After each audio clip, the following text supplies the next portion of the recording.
ரோமோட முதல் அரசன் யாருன்னா ரொமாலுவஸ். அவருடைய இரட்டை சகோதரனான ரீமஸோட சேர்ந்து தான் இந்த ரோம் நகரை ஆட்சி செஞ்சுருக்கிறாங்க அப்படின்னு நம்பவும் படுது. இந்த கதைக்கு பல பதிப்புகளும் கிளை கதைகளும் இருக்குது. அது ஒவ்வொரு கதைகளுமே ரொம்பவே சுவாரஸ்யமானது.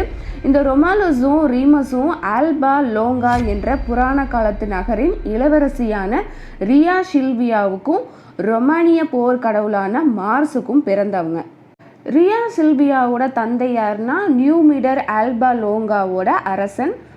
அவருடைய தம்பி அமுலியஸ் சகோதரனோட அரியணையை கைப்பற்றுறாரு. கூடவே இந்த ரியா சில்வியாவை கன்னியாகவே இருந்த அந்த வெஸ்டா என்ற பெண் கடவுளின் வழிகாட்டுதல் அந்த வழிபாட்டு இடத்தை சேவை செய்கிற பணியில் ஈடுபடவும் செய்கிறாரு. அப்படி செஞ்சாங்கன்னா தன்னுடைய ஆட்சியை பறித்து கொள்கிற அந்த அரச குடும்பத்தை சேர்ந்த வாரிசு யாருமே உருவாக மாட்டாங்க அப்படின்னு